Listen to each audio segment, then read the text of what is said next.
ወይዘሮ ዝናሽን እንደታያችኋት እኔ መልካምና በጣም ጥሩ ሰው ነበርኩኝ። እኔ እንኳን መጥፎ ሰው አልነበርኩም። ለምንድን ነው ይህ ሁሉ መጥፎ ነገር በዙሪያ የሚያንዣብበውም እያለች ነው። በአንድ ወገን በኩል አምራን እያስጨነቀቻት ነው፣ በሌላ በኩል ደግሞ ኑሐሚን እያስጨነቀቻት ነው። በሌላ በኩል ዳግም አሁንም በነገራችን ላይ ዳግም ግን በጣም ያበዛው ይመስለኛል። በሱ ምክንያት ነው ይህ ሁሉ መከራ ሲቃይ እየደረሰባት ያለው። አዎ የራሷ ስህተት ሆኖ ራሷ ያጠፋችው ጥፋት ቢሆንም ነገር ግን ዳግም እናቱን መረዳት ያለበት እሷ ፊት ባትሰጠውም ለሱ ማለት ከሱ ጀርባ ለሱ በጣም መልካም ናት። ከሱ ፊት ለፊት ምናልባት መልካም ሆና ባትታየውም እናት ናት አይደል? ቤተሰብ እኔ አሁን ዳግምን እየደገፍኩት አይደለም። እስከዛሬ ድረስ ያው እሷ ፊት ስለማትሰጠው ነው ምናምን እል ነበር። ግን ቢሆንም የራሷ ስህተት የራሷ ጥፋት ቢሆንም ዳግም ትልቅ ሰው ነው። ማሰብ፣ ማገናዘብ፣ ብዙ ነገር ማድረግ የሚችል ወጣት ልጅ ነው። ስለዚህ እናቱን በዚህ ሰዓት ከጎኗ መቆም ነበረበት። እንደውም ምን አለችው? ከኔ ጋር ከቆምክና እኔ የምልህን ካደረግ የኔ ወይም የኔን ድርሻ አጠቃላይ አክሲዮኑን በአንተ ስም አድርግልሃለሁ ብለው ነበር። ግን ራስሽ ተውጮ ነው ያላት። እኔ በበኩሌ እውነት ለመናገር እንደዚህ ሲላት ውስጤን ነው የተሰማኝ። ምክንያቱም ያው ሰው ነን።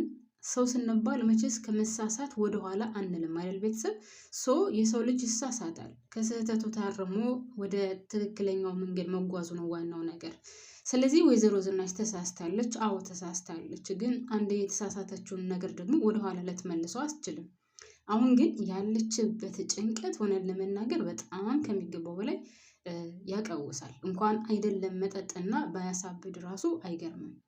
ስለዚህ አሁን ዳግም ሳያት እየጠጣች ነበረ።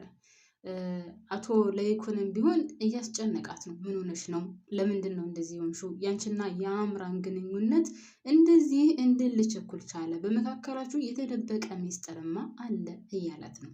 ሰላም ጤና ይስጥልኝ ውድና የተከበራችሁ ቤተሰቦቼ፣ በያላችሁበት ሰላማችሁ ብዝዝት ትርፍርፍ ይበልልኝ። ወደ ቻናሌ ስለመጣችሁ ከልብ አመሰግናለሁ። አዲስ የሆናችሁ ካላችሁ ላይክ እና ሰብስክራይብ እያደረጋችሁ ነባር ቤተሰቦቼ እስከ ቪዲዮ ፍጻሜ ድረስ አብራችሁኝ ቆዩ። ከልብ አመሰግናለሁ።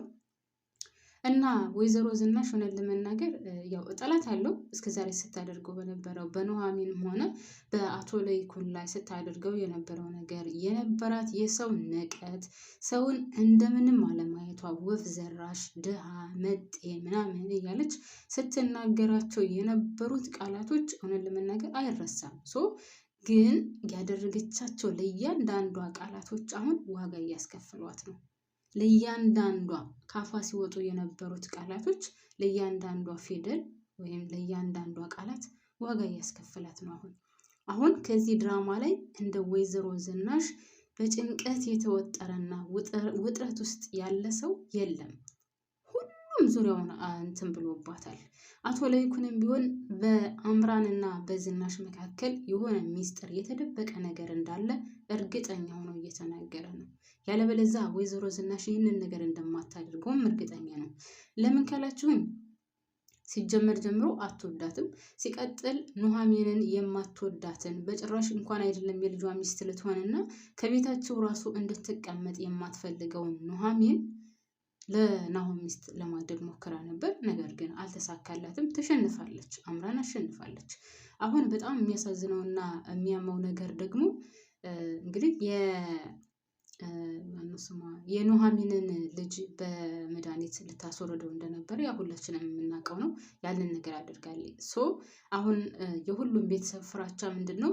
ይቺ አምራን ከዛ ቤት ከገባች የወይዘሮ ዝናሽ ልጁን ታስወርድባታለች የሚል ነው ፍራቻቸው ማለት ነው።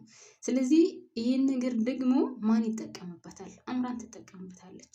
ያው አምራን ከሆዷ ውስጥ ልጁ የለም። ስለዚህ እንደምንም ብላ ከዛ ቤት ትገባለች። ቤተሰብ ከዛ ቤት ትገባለች። ከዛ ወይዘሮ ዝናሽ ያላደረገችውን እሷ መድኃኒት ሰጥታኝ ወይም ደግሞ እሷ መጥፎ ነገር ተናግራኝ ተናድጄ አስወረድኩት ብላ ወይዘሮ ዝናሽ ላይ ተጠመጥመዋለች ማለት ነው። በቃ ይሄ ነው እቅዳቸው። እቅዷና ሀሳቧ አሁን የሚሆነው በጣም የሚያሳዝነው ነገር ምን ታውቃላችሁ? ግን ልጅ አሁን ለምሳሌ ናሆም የወይዘሮ ዝናሽ ልጅ ነው አይደለ? አቶ ለይኩን ሄዶ ለናሆም ነግሮታል። ዝናሽ ጥሩ ነገር እንዳላሰበችና በውስጧ መጥፎ ነገር እንዳለ መቼውንም ቢሆን ለአምራን ጥሩ ነገር እያሰበች እንዳልሆነ ከቤት አምጥታ የሆነ ነገር እንደምታደርጋት ምናልባትም ያው እንደምታውቀው ከሆድ ውስጥ ያለውን ሕፃን እንኳን የማትራራ ናት። ኑሐሚንን ምን እንዳደረገቻት ታውቃለህ፣ ወይም ምን ልታደርጋት እንደነበረ ታውቃለህ። ስለዚህ አሁንም ቢሆን አምራንን ከቤት አስገብታ የሆነ ነገር ልታደርጋት ነው ብሎ ነግሮታል። ስለዚህ ይህን ነገር ደግሞ ሄዶ ናሆም ለአምራን ነግሯታል። አምራን ደግሞ ይህንን ነገር በደስታ ነው የተቀበለችው። አንደኛ ልጁ ከሆዷ ውስጥ የለም። ስለዚህ እንዴት አድርጋ ለናሆም መናገር እንዳለባት ግራ ተጋብታ ነበር። ስለዚህ ይህንን ነገር ምን ታደርጋለች? እንደምንም ብላ ወይዘሮ ዝናሽ ጋር ትገባለች። መግባቷ አይቀርም፣ ትገባለች። ከዛስ አሁን ከወዲሁ እየተፈራውና ከወዲሁ የተጠረጠረውን ነገር እሷ እውነት አስመስላ በደንብ ቀመማ ሰርታ ዶሮ ወጥ ክሽን ያለች ዶሮ ወጥ አድርጋ ታቀርብላቸዋለች ለአቶ ለይኩንና ለናሆም። ከዛስ ናሆም አሁን ገና ሚስቱን ሳያገባት፣ በነገራችን ላይ ናሆም በነገራችን ላይ እውነት ናሆምም ሆነ ዳግም ከወይዘሮ ዝናሽ ወይም እናታቸውን እየተረዷት አይደለም። አሁን እንደ በፊቱ አይደለችም ወይዘሮ ዝናሽ። ምንም ቢሆን በነገራችን ላይ እናት ናት። እናት በልጇ ላይ መቼውንም ቢሆን አትጨክንም። ለልጇ መጥፎ ነገር መቼውንም ቢሆን እናት አትመኝም። ለሌላ ሰው ክፉ ትሆን፣ ለሌላ ለጎረቤት ለምናምን ለሩቅ ዘመድ ወይም ለእንግዳ ክፉ ልትሆን ትችላለች። እናት ለልጇ በተለይ እናት ለወንዶች ልጆቿ መጥፎ ሆና አታውቅም። አሁን ግን ናሆም ራሱ ስለ እሷ መጥፎነት ነው ለአምራን ሲነግራት የነበረው። እንግዲህ እናት ማለት ስንት ዋጋ ከፍላ ያሳደገች ናት፣ ስንት መስዋዕትነት ከፍላ። ሌላው ቀርቶ የአንድ ቀን ምጥና የ9 ወር በሆዷ ውስጥ መሸከሙ ይሄ ብቻ ይበቃል አይደል? ቤተሰብ ናሆም ራሱ አሁን ስለ እናቱ መጥፎነትና ስለ እናቱ ጨካኝነት፣ ስለ እናቱ አረመኔነት፣ ስለ እናቱ ክፉነት ጥንቅቅ አድርጎ ለአምራን ነግሯታል። አምራን ደግሞ ይህንን ነገር ተጠቅማ በጣም ቆንጆ ነገር ነው የመጣላት። አሁን ለአምራን በቃ መንገዱ ዝም ብሎ ተከፍቶላታል ማለት ነው። እንደምንም ብላ ሞታም ቢሆን እዛ ቤት ትገባለች። ለምን ካላችሁ ቀለበቱን ነው አንዴ ያድርገዋል፣ በቃ አለቀ። ከዛ ቤት ገብታ ከሷ ጋር ስንጣላ፣ በነገራችን ላይ እዛ ቤት ከገባች አምራን ከዛ ቤት ከገባች ወይዘሮ ዝናሽ እንኳን ምንም ባታደርጋትም እንደምንም ብላ ነገር እሷ ትፈጥራለች።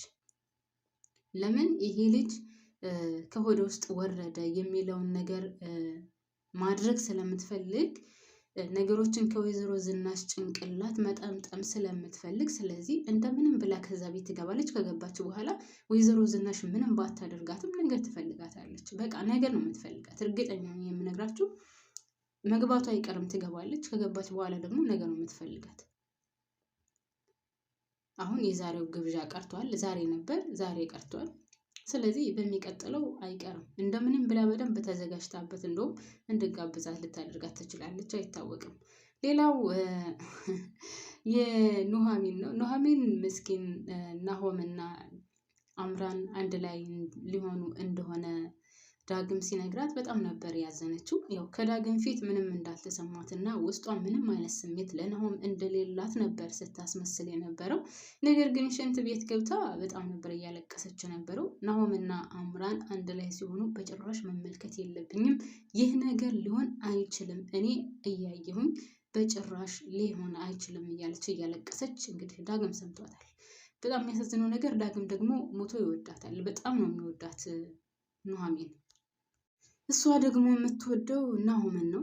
እንግዲህ መጨረሻቸው ምን እንደሚሆን ያው ወደፊት የምናየው ይሆናል። ወደ ቤተሰቦች ግን ዳግም በጣም ማለት እያሳዝነኛል። አሁን ግን እያስጠላኝ ነው። ያው ከኑሐሚን ጋር ያለው ቀረቤታ፣ እሷን ለመቅረብ የሚያደርገው ጥረት ምናምን እንዳለ ሆኖ ግን በአባቱ ዙሪያ ደግሞ እንደዛ ሲጨነቅ፣ በአባቱ ዙሪያ እየተጨነቀ ስለ እናቱ ግን ምንም አይነት አመለካከትና ጥሩ አስተሳሰብ እንደሌለው ሲነግራት፣ እሷ ከአጠገቡ አሁን በነገራችን ላይ ከወይዘሮ ዝናሽ አጠገብ አሁን ማንም የቆመ የለም። ማንም አንደኛ እቺ የሚተብየዋ ልጅቷ ራሱ እየተንዘላዘለች ከኤርሚያስ ጋር ተኝታ ያው ክብረ ንጽህናዋን አሳልፋ ሰጥታለች። ይህንን ነገር ደግሞ አባትየው የሚያውቀው ነገር የለም። ልጃችን እየተንዘላዘለች ነው፣ ያላስፈላጊ ነፃነት ሰጥተናት ከሚገባው በላይ ተበላሽታለች እያለ ነው። ያደረገችውን ነገር ቢያውቅ ደግሞ ሰውየው ምናልባት ህይወቱም ሊያልፍ ይችላል፣ አይታወቅም። ሌላው እንግዲህ ያው አምራን ናት የምታስጨንቃት። በሌላ በኩል ደግሞ ኑሐሚንም ያው ሶስቱ ብቻ በዙሪያዋ እንዳለ ነገር የከበባት ወይዘሮ ዝናሽ ማለት ነው። እና ወይኔ ማን ነበር ያለችው? የፊት አውራሪ ማንደፍሮ ልጅ እንደዚህ ተደፈርኩኝ እያለች ነው። አይ ፊት አውራሪ ድሮ ቀረ፣ ዘንድሮ ፊት አውራሪ አያዋጣም ዝናሽዬ። ስራሽና ስራሽ ብቻ ነው የሚያዋጣሽ።